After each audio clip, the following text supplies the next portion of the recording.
is no, no is always no. If they say no, it means 1,000 times no. Okay, when we're young, one of the easiest words to say is that one you just said, we just heard, no. You think about our young kids. Right. No. Everything is no. Can you do this? No. That word no is sometimes a little too easy to say for them. Parents wish it wasn't that easy for them to say. But as we get older, that one word, that one little word, gets really hard to say. And this month, we're looking at ways to find our voice. So how do you find the voice to say that important word, no? Licensed therapist Julie Hanks recently surveyed hundreds of Utah women. I'm guessing a lot of women struggle with this issue. They do. Wherever I go, the majority of women struggle with saying no.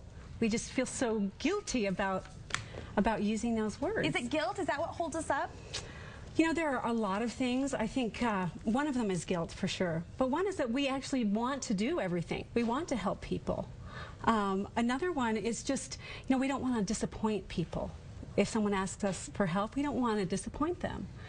So there are lots of reasons this is so hard. You feel like you have to be superwoman. You feel like you have to be able to do it all. And if you say no, is that sort of a sign of weakness if you say no, do you think?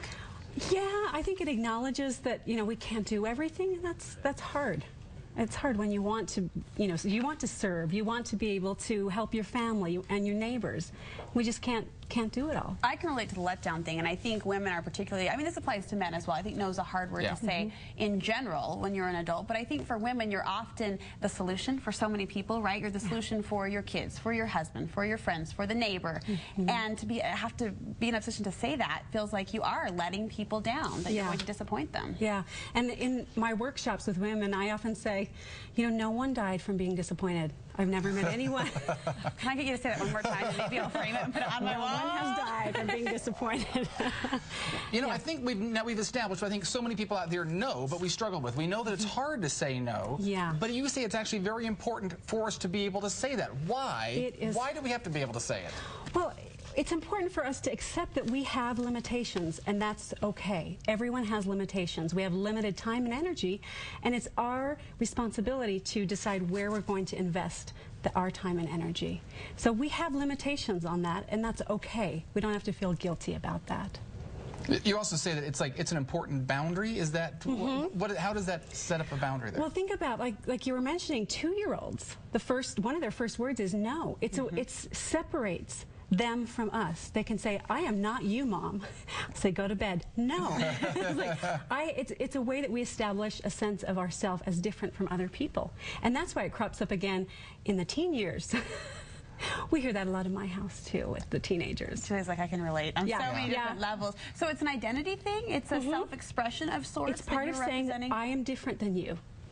I have a self that's different, and I have a will, and it's not the same as yours. And that's actually a healthy part of development. So we need to kind of think about, it's still important for adults to be able to give ourselves permission to use that little word. Well, apply that to women if we can, taking it a step further, because women often, I mean, they want to hone in on that self-confidence, and they want to feel self-identified. So does that same 2-year-old developmental exercise apply to women at an older age? I think so. I mean, no says, I'm the boss of me. And there are a lot of women and men who feel out of control, like they're just there to meet everybody else's needs. And no is an important way to say, you know, I'm in charge of me. This is where I am. This is something I'm not going to do. I've never thought of it like that. I like that. It is sort of an empowerment word there, you know. It is. You think of it like that, you know. You also say no prevents burnout, because I think so many times we do get burned out from saying yes to everything. Yes, in the surveys of hundreds of women, I think it was 68% that say they take on too many commitments, more than they can handle.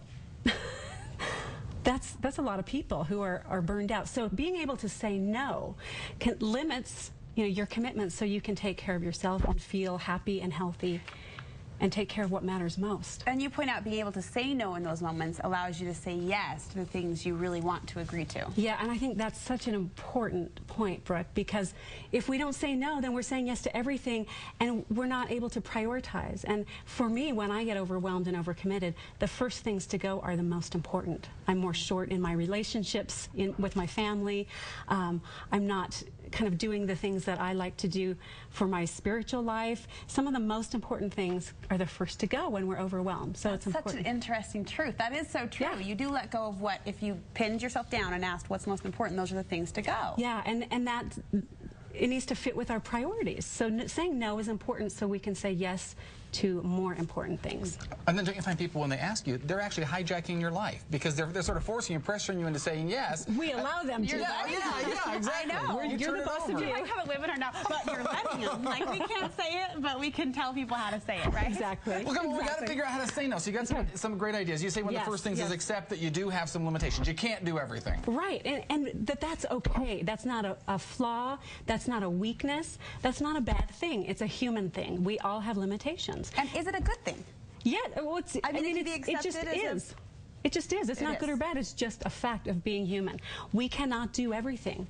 And we have to pick and choose and prioritize what are most important and say no to the other things. And that changes throughout our lives. You know, there will be times when we have more to give, times that we have less to give. And so it's always fluctuating. But knowing and accepting that everybody has limitations and that we don't have to feel bad about that. You know, so often I think that we think when we say no that we're being dishonorable, that we're not living up to that. But you actually say the no is actually more the honorable response. It's an honorable response. Now think about if you ask someone to do something and they say yes, but they don't follow through. Yeah. That's a lie. If you say yes and you really mean no, you're lying. So just say no, and then you teach people that you're someone with integrity who, when you say yes, you'll follow through. And when you say no, you mean no. And what's a good way to say that word and end the discussion, not trip over yourself explaining, but still have it be a polite, respectful, kind response? Well, I like the phrase, that just doesn't work for me. Thanks for asking. That just doesn't work for me. That's softer than no. Yeah. I like that. Yeah. And you don't have to go any more than that. You don't have to go into a big explanation. You don't have to explain why you can't, what your time frame is, or whatnot. In fact, don't, because everybody has someone in their life who, if you give them your schedule, they will happily rearrange it to accommodate what they're asking you to do. And if you're in charge of your own life, you don't want to give that power to somebody else to rearrange for you. Okay, got to wrestle it back, got to say no. Yeah. And what's the phrase? That just doesn't work for me, right? That just doesn't work for me. Okay, memorize it. I'm framing that, I'm putting it on my Yeah, and what's the other one? No one ever died from being disappointed, right? No one ever died from being disappointed. Yep. Every time Julie comes on, I run out of wall space. She's all these phrases. I have to. Thanks so much. Really good tips. Julie, of course, available to help families and individuals improve their lives. You can contact her through WasatchFamilyTherapy.com. We'll be right back with more after this.